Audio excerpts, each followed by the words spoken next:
পর্যায়ে অনেকেই জানো বিষয়গুলো সম্পর্কে। তো আমরা শুরু করি। আচ্ছা দেখো, তাহলে প্রথম আলোচনা করব যে কিভাবে বুঝবো যে একটি বাংলা বাক্য পাস্ট কন্টিনিউয়াস টেন্সে লেখা হয়েছে। সবাই একদম সুন্দর করে সমস্ত মাইক মিউট করে দেবে, হ্যাঁ? যতগুলো মাইক আছে আছে তোমাদের কাছে সবার মাইক মিউট করে দেবে। আমি একবার চেক করে নিই সবার মাইক মিউট আছে কিনা। এখানে শাহাবুদের মাইকটা মিউট নাই, আর বাকি ব্যাস ঠিক আছে। তাহলে দেখো, তাহলে প্রথম হচ্ছে খুব দ্রুত আলোচনা সেরে ইনশাল্লাহ আমরা করবো, হ্যাঁ? আমরা প্র্যাকটিসের মধ্যে ঢুকবো। প্র্যাকটিসটা তো আসল। সামান্য কিছু বেসিক বিষয় শিখে নিই, এগুলো সহজ, সব টেন্সের বিষয় অনেকেরই জানা থাকে, যেহেতু এগুলো বারবার বারবার প্র্যাকটিস হয়, সব জায়গায় এগুলো করানো হয়। তো প্রথম আছে যেটা পয়েন্ট যেটা আছে যে কীভাবে বুঝবো যে একটি বাংলা বাক্য পাস্ট কন্টিনিউয়াস টেন্সে লেখা হয়েছে। তো সেটা হচ্ছে এর আগেও আমি বলেছিলাম যে যে কোনো টেন্স যখন আমরা বুঝবো সে টেন্স বোঝার জন্য একটাই উপায়, সেটা হচ্ছে ক্রিয়াপদ দেখতে হবে। বাংলা বাক্যে ক্রিয়াপদেও লক্ষ্য রাখতে হবে। তো এখানেও তাই, যদি কোনো বাংলা বাক্যে আচ্ছা ডবল এখানে চলে এসছে মনে হয়, কোনো বাংলা বাক্যে মুছে দিতে হবে এটাকে। ক্রিয়াপদ, যদি কোনো বাংলা বাক্যে ক্রিয়াপদের শেষে কি থাকে, তে ছিলাম, তে ছিল আর তে ছিলে, তাই না? এই তিনটে বিষয় যদি থাকে তাহলে আমরা বলবো যে সেই বাক্যটা আমাদের পাস্ট কন্টিনিউয়াসে আছে। ঠিক আছে, তে ছিলাম, তে ছিলে, তে ছিল। যেমন দেখো, আমার মা কোরআন পড়িতেছিল, করিম মসজিদে যাইতেছিল। এগুলো তো আমরা যাইতেছিল খাইতেছিল বলি না, মানে যাচ্ছিল, খাচ্ছিল, করছিল, এসব বলি। তো এর যে মূল রূপটা ওটা বুঝে নিতে হবে, যে মূল রূপটা কী ছিল। ওটা ছিল পড়িতেছিল, সেখান থেকে আমরা বলছি পড়ছিল। যাইতেছিল, সেখান থেকে আমরা বলছি যাচ্ছিল। করিতেছিল, সেখান থেকে আমরা বলছি করছিল। ঠিক আছে, তুমি হাদিস মুখস্থ করিতেছিলে, তুমি হাদিস মুখস্থ করছিলে। ঠিক আছে, তো অ্যাকচুয়ালি অতীতকালে কোনো কাজ চলছিল, অতীতকালে কোনো কাজ চলছিল। তো সেই বাক্যটা আর কি পাস্ট কন্টিনিউয়াস টেন্সের মধ্যে আসে। কেমন? তো খাচ্ছিলাম, যাচ্ছিলাম, বলছিলাম, পড়ছিলাম, শুনছিলাম, দেখছিলাম, এই সমস্ত ক্রিয়াপদগুলো সব হচ্ছে পাস্ট কন্টিনিউয়াস টেন্সের ক্রিয়াপদ। যখনই আমরা দেখব যে এই সমস্ত ক্রিয়াপদ কোনো বাংলা বাক্যে আছে, তখন আমরা বলবো যে এই বাংলা বাক্যটা পাস্ট কন্টিনিউয়াস টেন্সের মধ্যে আছে। তো এই গেল বাংলা বাক্য চেনার কাজ। আমি তো বুঝতে পারলাম যে এই বাক্যটা হচ্ছে পাস্ট কন্টিনিউয়াস টেন্সের বাক্য। এইবার হচ্ছে এই বাক্যটা ইংলিশ করার যে পরবর্তী কাজ, সেটা ইনশাল্লাহ এবার আসবে। তো সেক্ষেত্রে দেখো এবার যে আমরা কি করবো। এরপর 2 নম্বর যে কোয়েশ্চেনটা এখানে আছে যে পাস্ট কন্টিনিউয়াস টেন্সের সাধারণ গঠন কী। অর্থাৎ গঠনের যে বিষয়টা, যে বাক্য কীভাবে গঠন করবো আমরা। তো সেখানে কি আছে দেখো, যে পাস্ট কন্টিনিউয়াস টেন্সের সাধারণ গঠন কী। প্রথমে হচ্ছে বাক্যের সাবজেক্ট বসবে, এরপরে ওয়াজ অথবা ওয়ার আসে, তাই না? যেমন প্রেজেন্ট কন্টিনিউয়াসে কী আসে, সাবজেক্টের পরে অ্যামিজার আসে, আর এখানে আসবে অ্যামিজারের পাস্ট ফর্ম হচ্ছে ওয়াজ ওয়ার। তো সেই ওয়াজ ওয়ার এখানে চলে আসবে। আর ভার্বের ফার্স্ট ফর্ম, তার সঙ্গে আইএনজি, আর তারপর অবজেক্ট বসে যাবে। তো প্রেজেন্ট কন্টিনিউয়াস সঙ্গে একটাই মাত্র পার্থক্য, সেটা হচ্ছে এই অ্যামিজার আর ওয়াজ ওয়ারের। প্রেজেন্ট কন্টিনিউয়াসে অ্যামিজার বসে, আর এখানে ওয়াজ ওয়ার। বাই কিন্তু সব কিছুই হচ্ছে এক।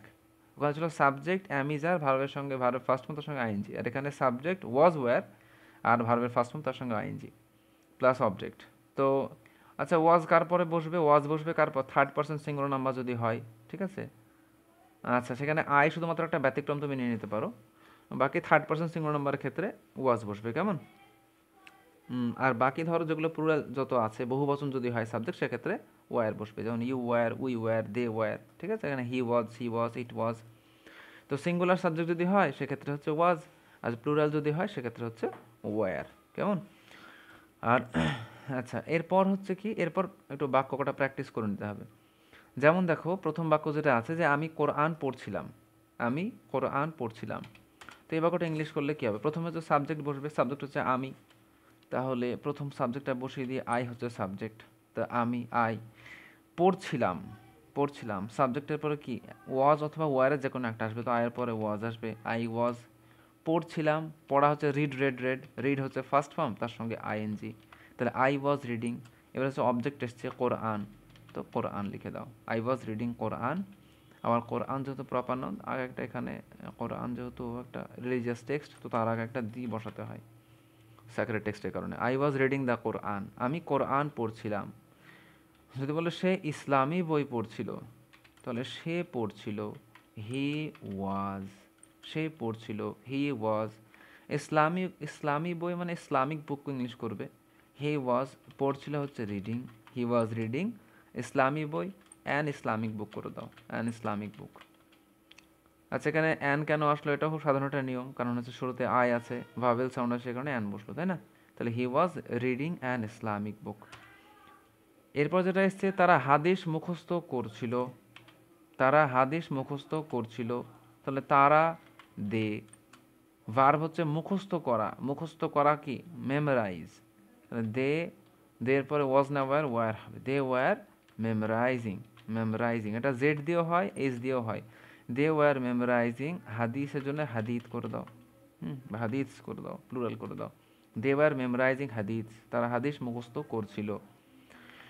আচ্ছা, এরপর হচ্ছে যে আমরা নবী মোহাম্মদ সাল্লাল্লাহু আলাইহি ওয়াসাল্লামের জীবনী পড়ছিলাম। তো এনার জীবনী, আমাদের প্রিয় নবী মুহাম্মদ সাল্লাল্লাহু আলাইহি ওয়াসাল্লামের জীবনীকে ইংলিশে কি বলা হয়? সিরা বলা হয়, সিরা। তো আমরা পড়ছিলাম we were reading.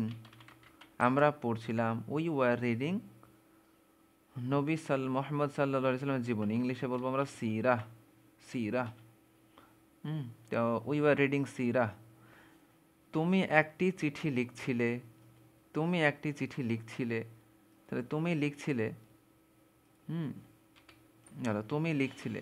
You were writing একটি চিঠি, a letter. You are writing a letter. এরপর আরে তো উঠেই যাচ্ছে এটা। সে আরবি ভাষা শিখছিল, হ্যাঁ যেটা এসছে, এটা তো মনে হয় ঢেকে যাচ্ছে, এখানে একটু তুলতে হবে। হ্যাঁ, সে আরবি ভাষা শিখছিল, তাহলে কি হবে? সে আরবি ভাষা শিখছিল। হি ওয়াজ লার্নিং অ্যারাবিক ল্যাঙ্গুয়েজ, তাই না? He was learning Arabic language, তাহলে সে আরবি ভাষা শিখছিল। ঠিক আছে।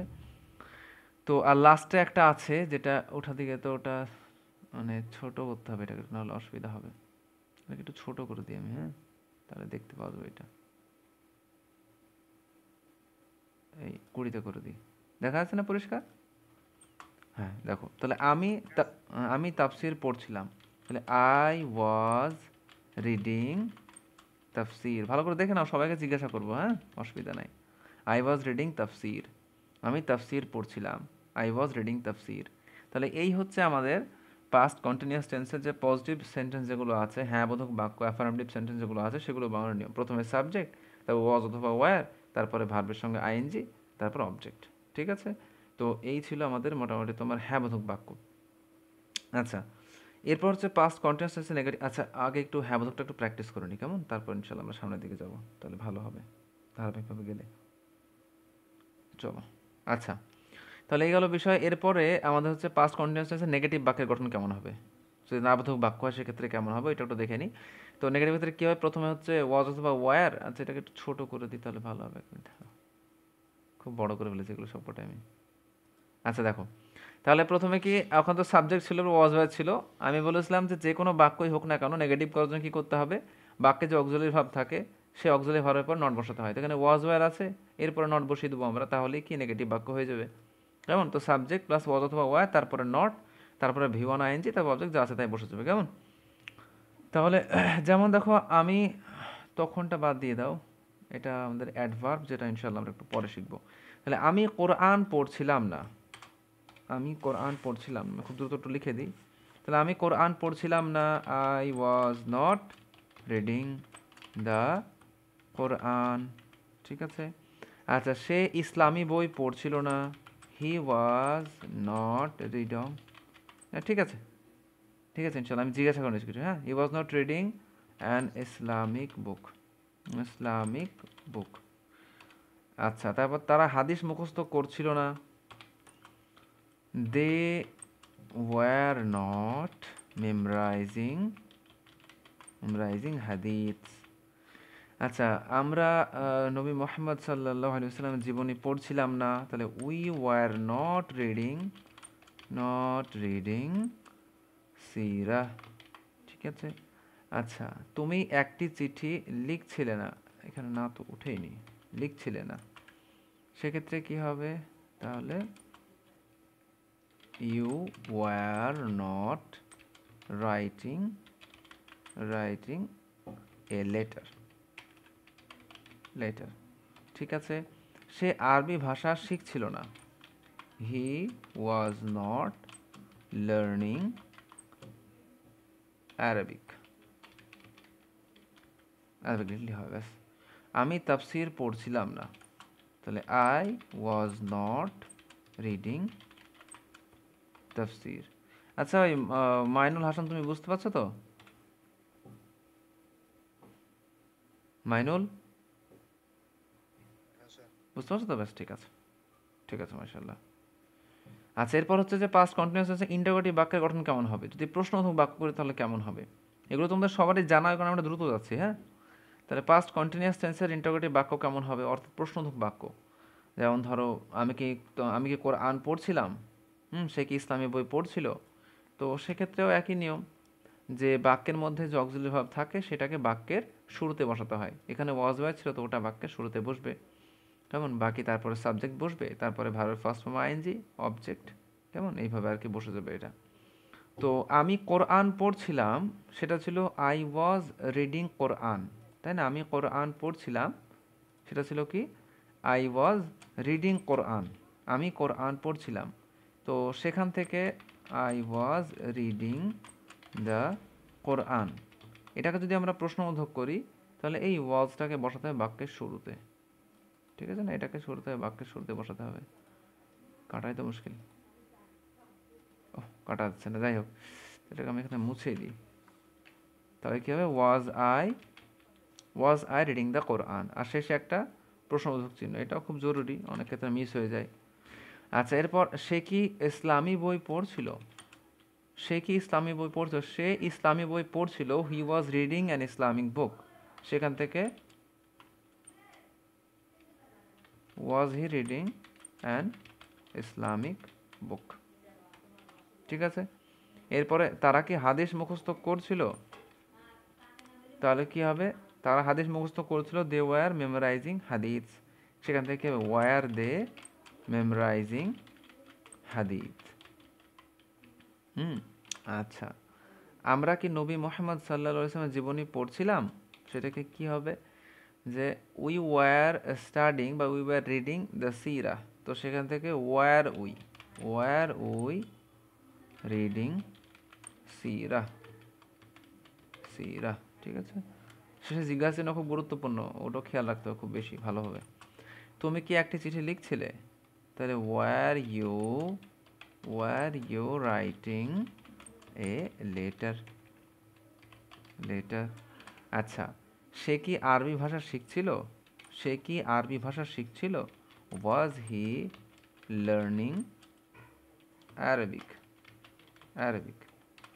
আর লাস্ট, আমি কি তাফসির পড়ছিলাম, তাহলে কি হবে, ওয়াজ আই রিডিং তাফসির, ওয়াজ আই রিডিং তাফসির। তাহলে এই ছিল আমাদের প্রশ্ন করার নিয়ম, যে ওয়াজ অথবা ওয়ার যে বাক্যে আছে সেটাকে শুরুতে বসাতে হয়, তাহলেই বাক্যটা প্রশ্নবোধক বাক্যে রূপান্তরিত হয়ে যায়। আই ওয়াজ রিডিং দ্য কোরআন থেকে ওয়াজ আই রিডিং দ্য কোরআন, আমি কি কোরআন পড়ছিলাম, এটাকে একটু ভালো মতো প্র্যাকটিস করলে ইনশাআল্লাহ আয়ত্ত হয়ে যাবে। আর লাস্ট যে বিষয়টা, যে পাস্ট কন্টিনিউয়াস টেন্স এবং প্রেজেন্ট কন্টিনিউয়াস টেন্স, এর মধ্যে পার্থক্যটা কি, তো বাংলা ভাষার যে পার্থক্যটা আছে একটু দেখো, যে পাস্ট কন্টিনিউয়াসে কী ছিল, পড়ছিলাম, পড়িতেছিলাম, আর এখানে ছিল পড়িতেছি। প্রেজেন্ট কন্টিনিউয়াস ছিল পড়িতেছি, পড়িতেছিলাম, তো তেছি এখানে, ওখানে তেছিলাম, ওইটা আর কি পার্থক্য, এখানে পড়িতেছি, ওখানে পড়িতেছিলাম। প্রেজেন্ট কন্টিনিউয়াস পড়িতেছি, যে খাইতে যাচ্ছি বা যাচ্ছি খাচ্ছি, আর এখানে যাচ্ছিলাম খাচ্ছিলাম পড়ছিলাম, এইটাই আর কি এর মৌলিক পার্থক্য।